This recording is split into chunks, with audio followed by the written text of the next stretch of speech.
Hi friends, please subscribe to Amravati Media and press the bell icon for more latest updates. Pithapuram Varma వైసీపీతో టచ్లో ఉన్నారా? పిఠాపురం వర్మ వైఎస్ఆర్ కాంగ్రెస్ టచ్లోకి వెళ్లారా? Deputy CM Pawan కళ్యాణ్ను ఇరకాటంలో పెట్టాలని చూస్తున్నారా? గత కొద్ది రోజులుగా దీనిపైనే పెద్ద ఎత్తున ప్రచారం నడుస్తోంది. తాజాగా ముద్రగడ పద్మనాభం కుమార్తె ఇదే విషయాన్ని ప్రస్తావించారు. వర్మ వైఎస్ఆర్ కాంగ్రెస్ టచ్లోకి వెళ్లి పవన్ కళ్యాణ్పై తప్పుడు ప్రచారం చేస్తున్నారని సంచలన ఆరోపణలు చేశారు. ఏమైనా ఉంటే టీడీపీ హైకమాండ్తో తేల్చుకోవాలని వర్మకు సూచించారు ముద్రగడ పద్మనాభం కుమార్తె క్రాంతి.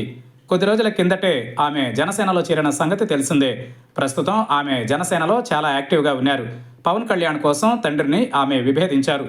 గత కొద్ది రోజులుగా పిఠాపురం నియోజకవర్గంలో రాజకీయాలు శరవేగంగా మారిపోతున్నాయి. గడిచిన ఎన్నికలలో పిఠాపురం నుంచి పవన్ కళ్యాణ్ కోసం సీటు త్యాగం చేశారు వర్మ. చంద్రబాబు ఆదేశాల మేరకు పోటీ నుంచి తప్పుకోవడమే కాదు, పవన్ కళ్యాణ్ గెలుపు కోసం కృషి చేశారు. కూటమి అధికారంలోకి వచ్చిన మరుక్షణం ఎమ్మెల్సీ పదవి ఇస్తామని అప్పట్లో హామీ ఇచ్చినట్లు ప్రచారం సాగింది. అయితే కూటమి అధికారంలోకి వచ్చిన తరువాత ఎమ్మెల్సీ పదవుల భర్తీ జరిగింది, కానీ వర్మకు మాత్రం పదవి దక్కలేదు. దీంతో ఆయనలో ఒక రకమైన అసంతృప్తి ఉంది. మరోవైపు ఎన్నికల ఫలితాల అనంతరం పిఠాపురంలో వర్మను దూరం పెడుతూ వచ్చింది జనసేన. ఈ క్రమంలో జనసేన ఆవిర్భావ సభలో నాగబాబు సంచలన కామెంట్స్ చేశారు. పిఠాపురంలో పవన్ గెలుపు ఎవరి కృషి కాదని పరోక్షంగా వర్మకు గట్టి సంకేతాలు పంపారు నాగబాబు. అటు తరువాత పూర్తిగా సీన్ మారింది.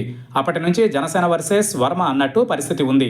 తనకు పదవి రాకుండా పవన్ కళ్యాణ్ అడ్డుకుంటున్నారని వర్మ అనుచరుల వద్ద బాధపడుతున్నారు. టీడీపీ సోషల్ మీడియాలో సైతం ఇదే ప్రచారం నడుస్తోంది. ఇంకోవైపు పిఠాపురం నియోజకవర్గంలో వర్మ విస్తృత పర్యటనలు చేస్తూ ప్రజలతో మమేకమవుతున్నారు. అయితే అది